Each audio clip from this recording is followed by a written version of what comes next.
Morning everybody. I'm here today with a bit of I'd call it a bit of a chit chat video, a journal share, and some stuff I've been making on, and some reflections of the past couple of weeks really. Last Tuesday I was diagnosed with COVID.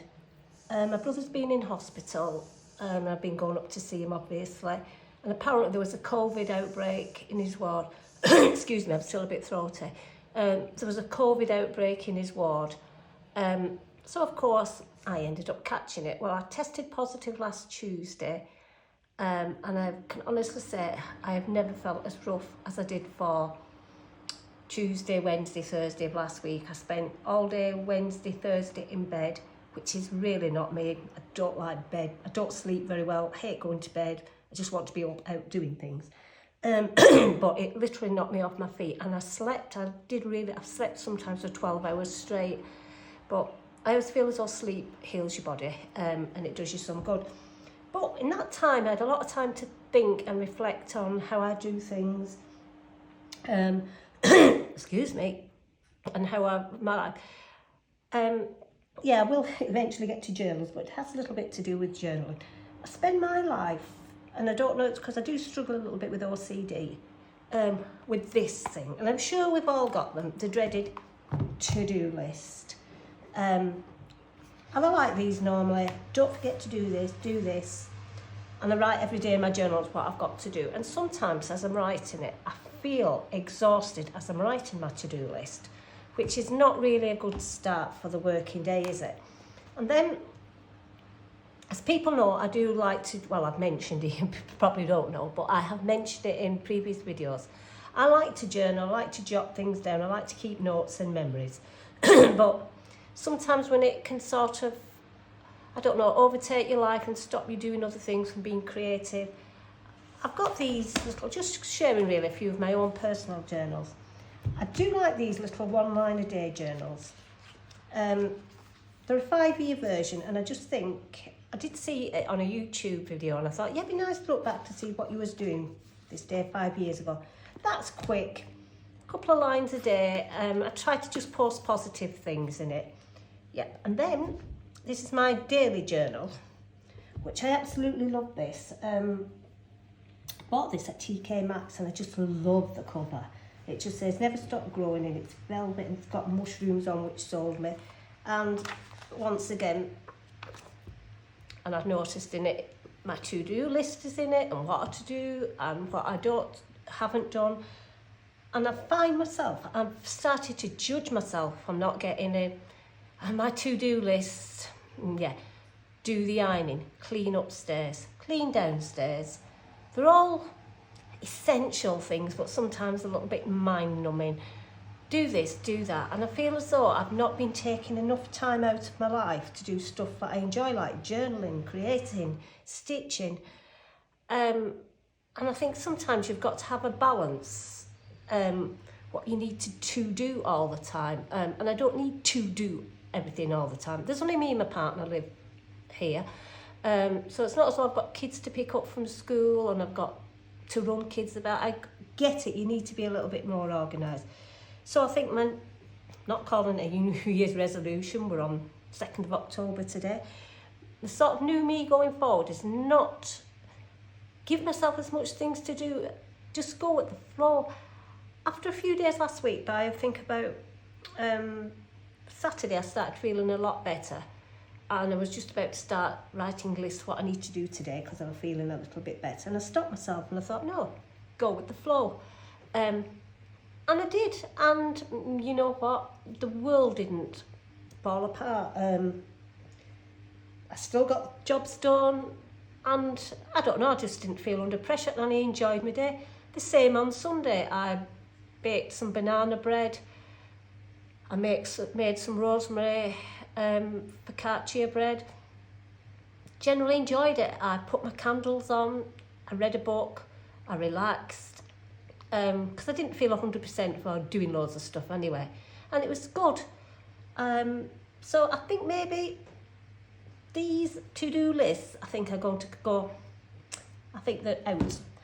Still going to keep my daily journal, but it's not going to be all about to-do. going forward, I want to do things more for me and what I enjoy.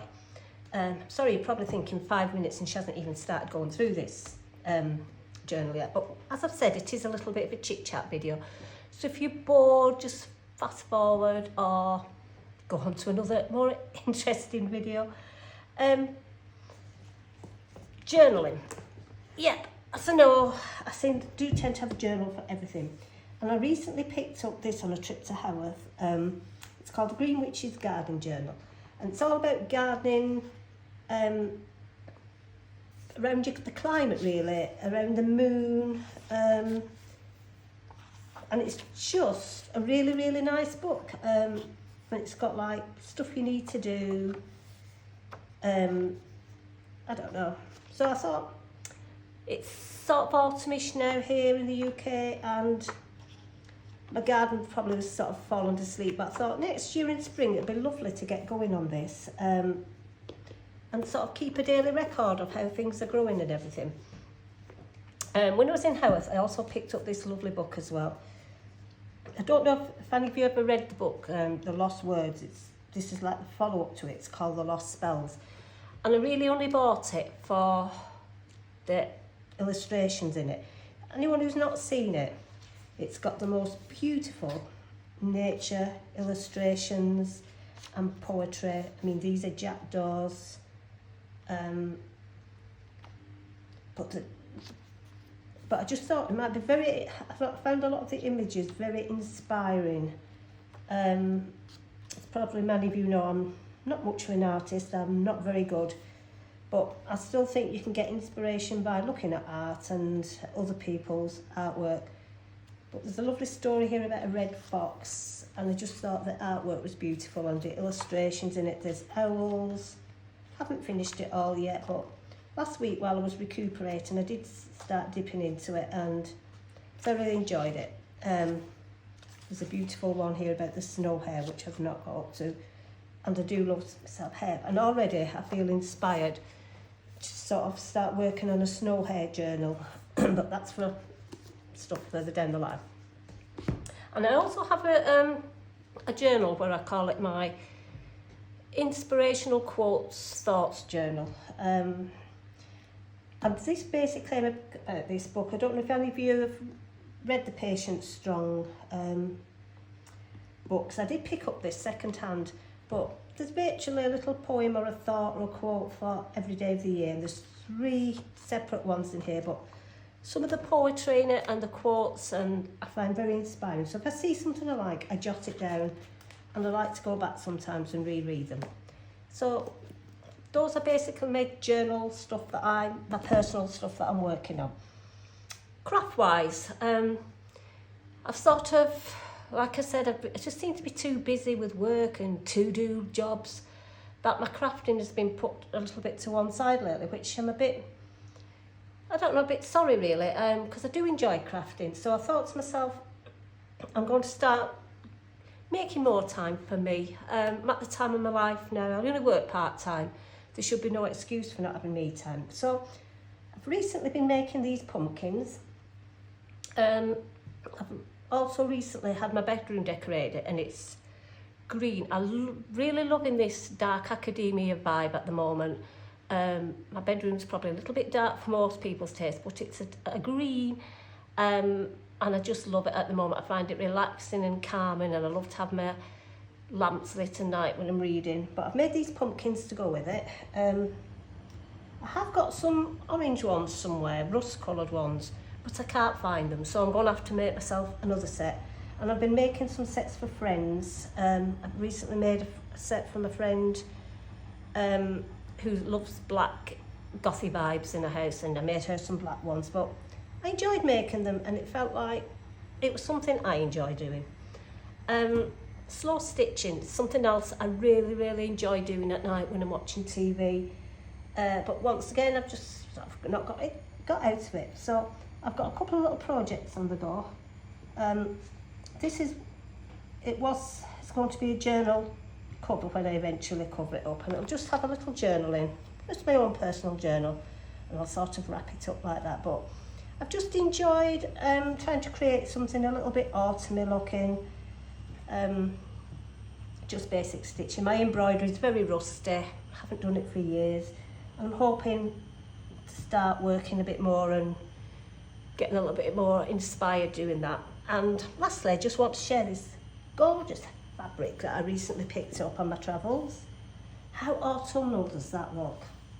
And as soon as I saw it, I kept thinking, oh, the lovely journals I can make. And I'm hoping to make myself a little autumn journal to go in the pouch out of this.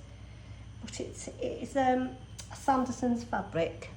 And I think I did see a date from 2002 on it. So it's probably one of their older pieces, but I just love it. And I think it screams autumn. And while we're speaking of autumn, I think it's time I shared my newest autumn journal with you. This journal I've called, excuse me, Falling Leaves. I think it's what we all associate with autumn. And I've used this picture for the front cover of this beautiful lady. She seems to be amongst all the falling leaves. And I just thought it seemed appropriate late autumn. It's a flip-flop style journal. It measures 8 by 4. It has 7 signatures in. Did I say 80? I think it's got 84 pages front to back. I am going to list it into my Etsy shop. And I'll probably do it later today when I've took some photographs and, put it in. Yeah, 7 signatures. It's one of the flip-flop style journals, and for this, once again, I was hugely inspired by Bet Wallen channel. I think it's Beth's Boutique. I will put a link underneath to it, also to the tutorial that she shared, putting envelopes together. Well, I didn't use the envelopes because I find them a bit too fiddly. So I just use cardstock. I've always done that on my flip-flop journals. I like using cardstock. I get rid of cardstock that I'm not going to use anymore. I don't know, I get confused with envelopes, don't ask me why. But the full video has been really inspired by Beth. She's done several autumn ones which I've really loved, and I love her little techniques. So yeah, Beth's really inspired this journal. And in the inside, I've just put some little scrap papers. This is the first signature, with some, now Beth also uses this, it's sellotape really, that's just been aged with Tim Holtz alcohol inks, and it does really make it look sort of old and aged, and I love that little tip that she shared. I've used several kits in here, mainly Artie Mae's. I think it's Simply Autumn, but I've also used some images from Mrs. Coggs. No, I think it's Artie Mae's Autumn Medley, but if anyone's interested, just drop me a message and I can list them properly. There's some Edith Holden, and I love Edith Holden autumn pages, and don't really like cutting them up, but hey, I've got several books which I've started, so I may as well continue. But this is my favourite Edith Holden page ever. I just love these mushrooms. I've got just a little naughty bit here with the mushroom on. As I said, because I journal, I do like to leave journaling space, because anytime I've brought a journal, I've always had to make sure I've got writing space. So if you don't like that, you can always add your own cards to it, tags to it, or take stuff out. Your journal's as personal as you make it. Got several little journaling cards in. Won't take everything out, just a little tuck spot here.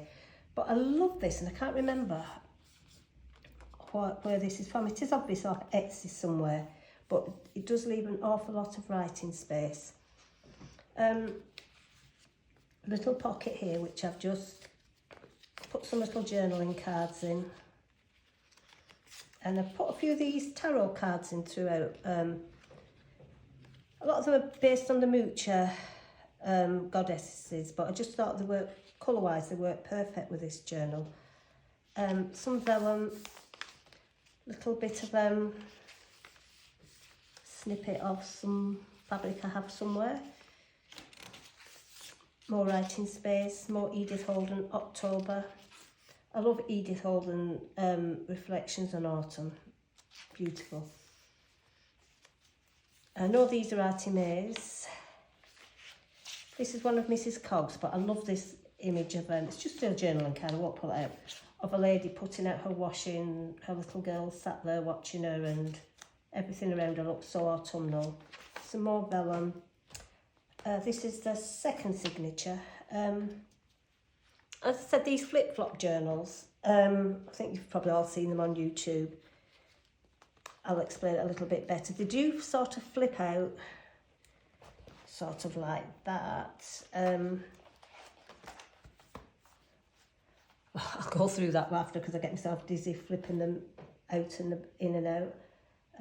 Sorry about this, I think I've lost my camera again, have I? No, I still think I'm here. Yep, I'm still here. Another little pocket with some tags, a little tarot card, some little scrap bits for writing on. This flips over again, going into the third signature. Another little journaling card. Little tuck spot up at the top here with some tags and journaling cards. Some more of that tape. Another Edith Holden. More writing space. I think this page is a ruby and pearl, but it just seemed to go with everything. Love this image of this lady. I think it's her dress that I love. It just looks to be so autumnal, sat there with the wine in a bar. Looks perfect. Another little journaling card, postcard at the back. Some more journaling cards. Here I've just done some pockets made out of vellum. There's a little dictionary quote of what autumn is. It's quite a nice day here today at the moment. We've stopped raining, and I mean, looking at some of the images of New York this weekend, it's shocking because a few years ago we was in New York in September and it rained really heavy then. And I dread to think how awful it must be now with all these floods, but I guess it's climate change and this is what we've done. More journaling space. Here I've just got, that's the back of the Edith Holden. Just put a couple of these tarot cards in. Little envelope here at the bottom. And once again, I've just used that image of that lady previously back, which I love, and I've just put a little frame around it. Is that the, I think I'm coming up to the third signature in it. Yeah, these are a digi papers of Etsy, which I love. They're all mushroom and fungi. If anyone is interested, I will try and find out where I got them from. These are Artie Mae's, I know. I think it might be Autumn Medley, this. But these are lovely big tags, and I just love these for writing on. And I was going to say them, and I've just stopped myself. Great for doing a to-do list on, but we're getting rid of to-do lists, aren't we? Some rust-coloured sari silk. Some more writing space. I think this is the fourth signature, and I think I've got 4 signatures on one side and 3 on the other. Little journaling card. Another of these large tags, which I've just put a leaf on, but great for jotting notes and whatever you use in your autumn journal for, or attaching pictures to. Another large tag in just a vellum pocket. Now when you flip through, this is the front of the journal. Now when you flip it over, you're going, it's the back end of the journal, but we're going backwards. Like I said, I can make myself dizzy with them. Here I've just put a little fall bucket list. There's just some nice little things you can do for fall, like carve pumpkins, host a fall brunch, make pumpkin bread. Just loads of things. You'll watch Hocus Pocus, nature walk, go apple picking. But I just thought it might be nice, just tick off as many things as you could do. Might be good to avoid the clean out closet. Autumn needs to be enjoyable. So I've just stuck that in there. Another little pocket here with some lace, a couple of tags and journaling cards. 2 more velvet, this centre page, vellum double pockets. Couldn't think of what we called it. Just got some journaling cards, and it still leaves all that space there for journaling, but if you don't want people to see what you've wrote, you can just cover them up. Some tags. Like I said, most of these are, I think it's Autumn Medley from Artie Mays. This, I love these pages. I think this is Simply Autumn, and I think this is Calico Collage. Another little side pocket with tags, journaling cards. And I've put some leaves throughout just to make it look a bit autumnal. These are just some collaging papers from Artie Mays, but they've got a lovely autumn vibe to them. More tags, and I think this is Ruby and Pearl. Another lace pocket, put that in properly after, with some of that homemade age tape. There's an Edith Holden, and I've put this image in again of this lady because I just love her, I think, and I just love her cloth, and I love that. It looks like she's going into the park to do some reading. She's got a book tucked under her arm. This is actually a paper bag, and it's got like little tuck spots up at the corner for putting in secret notes or reminders. Anything really, pictures. Other side of Edith Holden. Here I've just put another little sari silk ruffle. Love that page. Pumpkin. It just looks autumnal. This probably will be the 7th signature now, coming up to the end of the journal. The back end, should I say. More, plenty of writing space. Journal card tags. I mean, it has made it, a lot of these tags and journaling cards probably made it a little bit bulky, but they're all removable. Love this page. And then this flips you back to the journal. As you can see, there's plenty of writing space in it, and just give it, if I can do it without pulling everything, so everything just all flips out. Really enjoy making these journals. I think at the moment they're my favourite journals, but I've now decided I'm going to get more back into my crafting, and hopefully we'll be working on some Christmas journals soon, and some journals for myself and some stuff for friends. Thanks for sticking by me, listening to me waffling today. I've just been in a chatty mood. I think not being able to talk proper for a week has like made me want to talk. So if you're still here, thank you, and I hope you have a great day and enjoy your autumn. Take care, talk soon, bye.